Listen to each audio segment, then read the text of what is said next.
Good morning प्यारे विद्यार्थियों। हमारा जो चैप्टर चल रहा है वो चल रहा है संघीय कार्यपालिका का। संघीय कार्यपालिका के अंतर्गत हमने बात की भारत की जो संघीय कार्यपालिका है वो दो प्रकार की संघीय कार्यपालिका है। एक कार्यपालिका होती है नाम मात्र की कार्यपालिका और दूसरी जो कार्यपालिका होती है वो होती है वास्तविक कार्यपालिका। अब तक हमने अध्ययन किया राष्ट्रपति की जो संघीय कार्यपालिका शक्तियाँ हैं उनका, और उसके साथ साथ राष्ट्रपति की जो आपातकालीन शक्तियाँ हैं, सामान्यकालीन शक्तियाँ हैं, इनके बारे में हमने विस्तार से चर्चा की। अब आज हमें अध्ययन करेंगे कि राष्ट्रपति है वो संघीय कार्यपालिका का एक नाम मात्र का प्रधान है, और नाम मात्र के होने के कारण क्या है कि वो अपनी समस्त शक्तियों का उपयोग करता है। लेकिन भारत में जो संसदीय व्यवस्था है उसका जो वास्तविक कार्यपालिका है उसके अंतर्गत प्रधानमंत्री और उसकी मंत्रिपरिषद आती है, जो वास्तव में राष्ट्रपति की समस्त शक्तियों का उपयोग है वो स्वयं करती है। तो आज का जो हमारा अध्ययन बिंदु है वो है मंत्रिपरिषद और प्रधानमंत्री से संबंधित अपने विभिन्न विषयों पे, विभिन्न कार्यों के संबंध में चर्चा करेंगे। सबसे पहले बात आती है मंत्रिपरिषद की रचना। मंत्रिपरिषद की जो रचना है उसमें किस प्रकार से कार्य होते हैं, किस प्रकार से उसमें महत्वपूर्ण पदाधिकारी होते हैं, किस प्रकार से उसमें प्रधानमंत्री की भूमिका रहती है, इसके बारे में हम विस्तार से चर्चा करेंगे। सबसे पहले बताती है मंत्रिपरिषद की रचना। मंत्रिपरिषद की रचना है वो प्रमुख रूप से क्या है कि महत्वपूर्ण कुछ विषयों, महत्वपूर्ण कुछ पदों से लेके होती है। तो सबसे पहले बात आती है इसमें कि अनुच्छेद 74 के अनुसार बात है कि प्रधानमंत्री की नियुक्ति कौन करता है। तो ध्यान रखना, अनुच्छेद 74 के अनुसार जो प्रधानमंत्री की नियुक्ति करता है वो राष्ट्रपति के द्वारा प्रधानमंत्री की नियुक्ति की जाती है। यानी अनुच्छेद 74 है वो स्पष्ट रूप से इस पद की व्यवस्था दे रखी है कि राष्ट्रपति है वो किसकी नियुक्ति करेगा, प्रधानमंत्री की नियुक्ति करेगा। आगे बात आती है कि अन्य मंत्रियों की नियुक्ति प्रधानमंत्री की सलाह पर करेगा। अब बात आती है कि प्रधानमंत्री की नियुक्ति तो राष्ट्रपति करेगा, लेकिन जो अन्य मंत्री है उनकी नियुक्ति कौन करेगा, उनकी नियुक्ति के संबंध में क्या राष्ट्रपति को विशेष अधिकार है या राष्ट्रपति है वो प्रधानमंत्री की सहायता से अन्य मंत्री की नियुक्ति करेगा। तो ध्यान रखना कि अन्य मंत्री की नियुक्ति है वो प्रधानमंत्री की सलाह से, प्रधानमंत्री की सहायता से, प्रधानमंत्री से विचार विमर्श करके क्या है कि राष्ट्रपति द्वारा की जाती है। बात आती है कि मंत्रिपरिषद के निर्माण का जो पहला कदम है, जो पहला स्टेप है वो क्या है। तो ध्यान रखना कि प्रधानमंत्री के निर्वाचन के बाद में, चुनाव के बाद में ये पहला कदम है मंत्रिपरिषद का, जिसमें किसकी नियुक्ति होती है, प्रधानमंत्री की नियुक्ति होती है। यानी अगर कहा जाए तो कि मंत्रिपरिषद की हम रचना करते हैं, गठन करते हैं, तो उसका पहला कदम क्या होता है, राष्ट्रपति के द्वारा प्रधानमंत्री को नियुक्ति करना। तो इसमें दो बातें स्पष्ट हुई। पहली बात है कि राष्ट्रपति किसकी नियुक्ति करता है, प्रधानमंत्री की नियुक्ति करता है अनुच्छेद 74 के अनुसार, और जो अन्य मंत्री की नियुक्ति करता है उसमें प्रधानमंत्री से सलाह विचार विमर्श करके राष्ट्रपति है वो अन्य मंत्री की नियुक्ति करता है। बात आती है प्रधानमंत्री की नियुक्ति। प्रधानमंत्री की नियुक्ति संबंध में क्या परंपरा रही है, किस प्रकार से प्रधानमंत्री की नियुक्ति की जाती है, और प्रधानमंत्री होता है वो किस दल से संबंधित होता है, इसके बारे में हम विस्तार से चर्चा करेंगे। सबसे पहले बात आती है कि प्रधानमंत्री की नियुक्ति है वो कौन से पद के, कौन से अनुच्छेद के अनुसार उसका विवरण है वो स्पष्ट दिया गया है। तो अनुच्छेद 75 के अनुसार जो प्रधानमंत्री है उसकी नियुक्ति के संबंध में स्पष्ट व्यवस्था दी गई है। बात आती है कि लोकसभा में बहुमत दल के नेता को प्रधानमंत्री बनाता है। अब बात आती है क्या राष्ट्रपति है वो प्रधानमंत्री किसे बनाता है। तो ध्यान रखना कि राष्ट्रपति बहुमत दल के नेता को राष्ट्रपति बनाता है। अब ध्यान ये रखना कि प्रधानमंत्री है वो लोकसभा का भी हो सकता है और राज्यसभा का भी हो सकता है। कोई जरूरी नहीं है कि लोकसभा में जिस दल को बहुमत प्राप्त हुआ है वही प्रधानमंत्री बने। ध्यान रखना राज्यसभा में भी अगर किसी दल को स्पष्ट बहुमत प्राप्त हो जाता है तो उसको प्रधानमंत्री बनाया जा सकता है। बात आती है बहुमत प्राप्त नहीं होने पर बड़ी पार्टी को सरकार बनाने के लिए आमंत्रित। जब किसी दल को स्पष्ट बहुमत प्राप्त नहीं होता, स्पष्ट बहुमत नहीं मिलता, तो क्या होता है कि जो राष्ट्रपति है वो सबसे बड़ी पार्टी को, सबसे बड़े दल को आमंत्रित करता है कि वो अपने क्या है कि बहुमत को साबित करे, और इस प्रकार जब बहुमत स्पष्ट हो जाता है तो उसको पार्टी में उसको अध्यक्ष मान लिया जाता है। बात आती है निश्चित समय में बहुमत सिद्ध करना।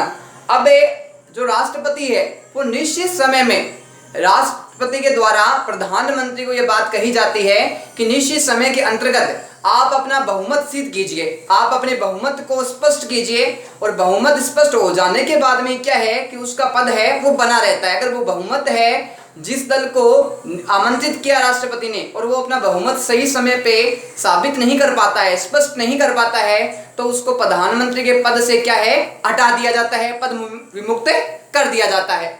बात आती है मंत्रियों की नियुक्ति व विभागों का आवंटन, यानी मंत्रियों की नियुक्ति कौन करेगा और उनको विभाग है, कौन कौन से विभाग, उनको कौन कौन से दायित्व दिए जाएंगे, इसके बारे में हम विस्तार से चर्चा करेंगे। सबसे पहले बात आती है कि अनुच्छेद 75 के अनुसार प्रधानमंत्री की सलाह पर मंत्री परिषद के सदस्यों की नियुक्ति, यानी मंत्री परिषद के सदस्यों की नियुक्ति है वो किसके परामर्श से की जाएगी, प्रधानमंत्री के परामर्श से की जाएगी। और ये परामर्श है वो कौन किससे प्राप्त करता है, प्रधानमंत्री से राष्ट्रपति प्राप्त करता है। उसके आधार पर बाद में क्या है कि अन्य मंत्रियों की नियुक्ति की जाती है। बात आती है मंत्रियों के विभागों का विभाजन करना। अब मंत्रियों को अलग अलग विभाग देना, और विभाग देने के बाद में उनका डिवाइडेशन करना भी क्या है, मंत्री परिषद के लीडर के नाते एक महत्वपूर्ण भूमिका बनती है। प्रधानमंत्री इसमें बहुत बड़ा हाथ रहता है। बात आती है मंत्रियों की सूची राष्ट्रपति को भेजना। अब मंत्रियों को विभाग बांट दिया गया, सबको उनके विभाग दे दिए गए, उनके विषय दे दिए गए। उसके बाद में प्रधानमंत्री का एक विशेष भूमिका रहती है, वो भूमिका रहती है कि उसकी जो सूची है, उसका जो एजेंडा है वो किसको भेजेगा, प्रधानमंत्री राष्ट्रपति को भेजेगा कि इस मंत्री को ये विभाग दिए गए हैं, ये दायित्व दिए गए हैं। इसके आधार पे क्या है कि बाद में सारी रूपरेखा आगे तैयार की जाती है। बात आती है राष्ट्रपति द्वारा मंत्रियों को शपथ ग्रहण करवाना। अब यहाँ एक प्रमुख बात आती है कि ये मंत्री है, इनको शपथ कौन ग्रहण करवाता है, प्रधानमंत्री है, इसको शपथ कौन ग्रहण करवाता है। तो ध्यान रखना, राष्ट्रपति के द्वारा मंत्रियों और प्रधानमंत्री को शपथ ग्रहण करवाई जाती है। शपथ से संबंधित है वो उनको शपथ दिलाई जाती है। बात आती है वर्तमान समय में प्रधानमंत्री सहित जो सदस्य संख्या है वो कितनी है। तो ध्यान रखना कि वर्तमान समय में हम किताब के अकॉर्डिंग की बात करें तो वर्तमान समय में मंत्री परिषद की प्रधानमंत्री सहित जो कुल संख्या है वो 78 बताई गई है। कितनी बताई गई है, 78 सदस्य हैं वो प्रधानमंत्री सहित मंत्री परिषद में बताए गए हैं। लेकिन हम वर्तमान स्थिति देखें, वर्तमान स्थितियों को ज्ञात करें तो स्पष्ट होता है कि वर्तमान समय में जो संख्या है वो 57 है मंत्री परिषद में, मंत्री परिषद की प्रधानमंत्री सहित। तो ये संख्या में परिवर्तित होता रहता है। जो प्रधानमंत्री है वो अपने मंत्री परिषद का, मंत्रिमंडल का विस्तार करता रहता है, सदस्यों को आवश्यकता के आधार पर विभागों को परिवर्तन करता रहता है, उसमें परिवर्तन करता रहता है। बात आती है कि मंत्रियों के प्रकार कितने हैं, कितने प्रकार के मंत्री है वो मंत्री परिषद में प्रमुख रूप से पाए जाते हैं। उनके अलग अलग सीटों का निर्धारण किया जाता है, तो किस आधार पे होता है। तो ध्यान रखना कि मंत्रियों के जो प्रकार है मंत्री परिषद में ये 3 प्रकार बताए गए हैं। कितने प्रकार बताए गए हैं, 3 प्रकार है वो स्पष्ट रूप से बताए गए हैं। पहला जो भाग आता है इसका वो आता है कैबिनेट स्तर के मंत्री का। पहले मंत्री कौन से मंत्री होते हैं, कैबिनेट स्तर के मंत्री सबसे सर्वोच्च मंत्री होते हैं। दूसरे मंत्री आते हैं राज्य स्तर के मंत्री, दूसरे कौन से आते हैं, राज्य स्तर के मंत्री आते हैं। और तीसरे कौन से मंत्री आते हैं, तीसरे आते हैं उप मंत्री। इस प्रकार मंत्रियों की प्रमुखता क्या है कि 3 श्रेणियां बताई गई है। पहले कौन से, कैबिनेट मंत्री, दूसरे कौन से, राज्य मंत्री, और तीसरे कौन से, तीसरे होते हैं अपने जो उप मंत्री है उनको प्रमुखता इसमें शामिल किया गया है। अब हम बात करते हैं आगे कि ये जो मंत्री परिषद के मंत्री है ये कितने प्रकार के होते हैं, 3 प्रकार के होते हैं। पहले कैबिनेट मंत्री, दूसरे राज्य मंत्री और तीसरे उप मंत्री। अब इन तीनों मंत्रियों की विस्तार से हम चर्चा करेंगे कि इनका कार्य क्या होता है, इनका दायित्व क्या होता है और किस प्रकार से इनकी महत्वपूर्ण भूमिका रहती है। सबसे पहले आती है कैबिनेट मंत्री की। कैबिनेट मंत्री होते हैं, इनकी प्रमुख दायित्व होता है और ये सबसे सर्वोच्च मंत्री होते हैं। बात आती है ये किसी विभाग के सर्वोच्च मंत्री, इनको क्या है कि प्रधानमंत्री के द्वारा इनको विशिष्ट विषय प्रदान किया जाता है और उस विभाग के क्या है कि ये सर्वोच्च मंत्री होते हैं। सर्वोच्च यानी सबसे ऊपर इनका महत्व है उस विभाग में रहता है।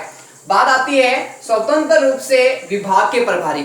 ये अपने विभाग के क्या है स्वतंत्र रूप से प्रभारी होते हैं। इनके ऊपर किसी दूसरे मंत्री का नियंत्रण नहीं रहता और स्वतंत्र रूप से प्रमुख रूप से ये कार्य करते हैं।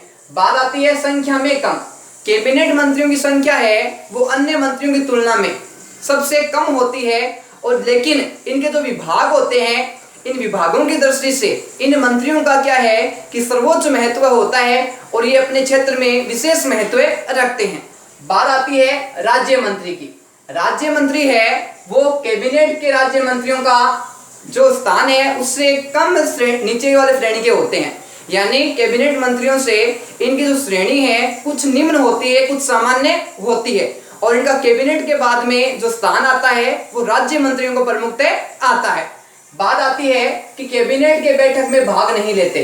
जो राज्य मंत्री है जब कैबिनेट मंत्रियों की बैठक होती है तो उसमें राज्य मंत्री है वो सम्मिलित नहीं होते। अब बात आती है कि सम्मिलित क्यों नहीं होते, तो ध्यान रखना कि जो कैबिनेट की महत्वपूर्ण विषयों की जो मीटिंग होती है उसमें सिर्फ कैबिनेट मंत्री और प्रधानमंत्री सम्मिलित होते हैं। लेकिन अगर किसी मंत्री को आमंत्रित किया जाए या उसको बुलाया जाए तो ही क्या है राज्य मंत्री है वो कैबिनेट मीटिंग में सम्मिलित होंगे, अन्यथा उनको सम्मिलित होने का कैबिनेट मीटिंग में कोई भी अधिकार या दायित्व नहीं है। बात आती है कुछ मंत्रियों को स्वतंत्र प्रभार। राज्य मंत्री होते हैं उनमें से कुछ मंत्रियों को तो क्या है स्वतंत्र प्रभार दिया होता है और कुछ को स्वतंत्र प्रभार नहीं दिया होता। तो ध्यान रखना कि कुछ मंत्रियों को तो क्या है राज्य मंत्रियों को स्वतंत्र प्रभार मिल जाता है और कुछ को नहीं मिलता। तो एक प्रकार से कहे तो ये जो कैबिनेट मंत्री है उनसे नीचे वाली जो श्रेणी है उसके मंत्री इसमें प्रमुखतः आते हैं। बात आती है किसी विभाग के मुखिया भी हो सकते हैं। अब ये किसी विभाग के प्रमुख विषय से संबंधित क्या है कि मुखिया या लीडर भी हो सकते हैं। तो ध्यान रखना इसमें दोनों प्रकार के मंत्री पाए जाते हैं कि जिनको कुछ को विशेष दायित्व मिला हुआ होता है जबकि कुछ को क्या है विशेष दायित्व नहीं मिला हुआ होता। बात आती है उप मंत्री की। ये जो अपने मंत्री है मंत्री परिषद के ये तीसरे स्तर के मंत्री है। कौन से मंत्री है ये? उप मंत्री इनको कहा जाता है। बात आती है ये तीसरे दर्जे के मंत्री है यानी कैबिनेट मंत्रियों के बाद में राज्य मंत्रियों के बाद में जिनका स्थान आता है वो आता है उप मंत्रियों का। किनका स्थान आता है? उप मंत्रियों के स्थान आता है। बात आती है किसी विभाग के स्वतंत्र प्रभारी नहीं। जो उप मंत्री है उनको किसी भी विभाग का स्वतंत्र रूप से प्रभार नहीं दिया जाता यानी ये अपने जो दायित्व है इसके सर्वोच्च अधिकारी नहीं हो सकते। बात आती है मंत्रिमंडल की बैठक में भाग नहीं लेते। ये भी क्या है कि राज्य मंत्रियों की तरह उप मंत्री भी क्या है कि कैबिनेट मीटिंग होती है उसमें भाग नहीं लेते लेकिन राज्य मंत्री है वो बुलाने पे भाग लेते हैं।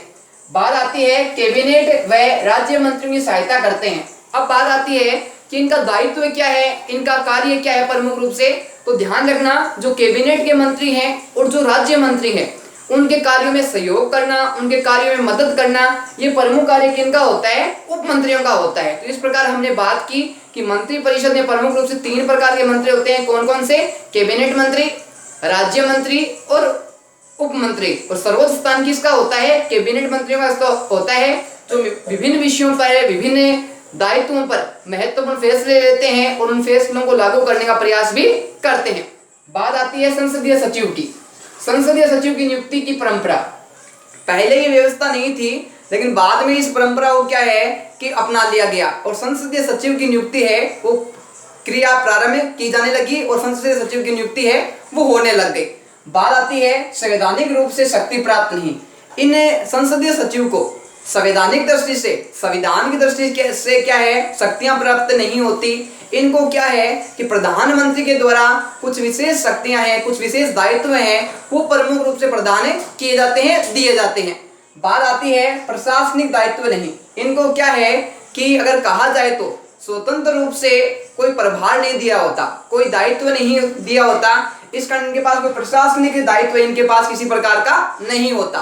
बात आती है संसदीय सचिव की नियुक्ति प्रधानमंत्री द्वारा। अब सबसे बड़ी बात यह आती है कि ये संसदीय सचिव है इनकी नियुक्ति किनके द्वारा आती है, किनके द्वारा इनको चुना जाता है। तो ध्यान रखना संसदीय सचिव की जो नियुक्ति है वो किसके द्वारा की जाती है? प्रधानमंत्री के द्वारा संसदीय सचिव की नियुक्ति प्रमुखतः की जाती है। बात आती है पद की शपथ प्रधानमंत्री द्वारा। अब जब नियुक्ति है वो प्रधानमंत्री के द्वारा की जा रही है, तो इनको शपथ दिलाने का भी प्रमुख काम है वो किसके द्वारा किया जाता है? प्रधानमंत्री के द्वारा ही इनकी नियुक्ति की जाती है और प्रधानमंत्री के द्वारा ही संसदीय सचिवों को उनको शपथ पद की दिलाई जाती है। बात आती है विभागों के मंत्रियों की संसद में सहायता। अब इनका प्रमुख कार्य क्या है, इन प्रमुख दायित्व क्या है संसदीय सचिवों को? तो ध्यान रखना कि जो कैबिनेट मंत्री है, जो राज्य मंत्री है विभागों के, उनके कार्यों में मदद करना, उनकी सहायता करना, उनका सहयोग करना प्रमुख रूप से क्या है कि संसदीय सचिवों का प्रमुख दायित्व होता है।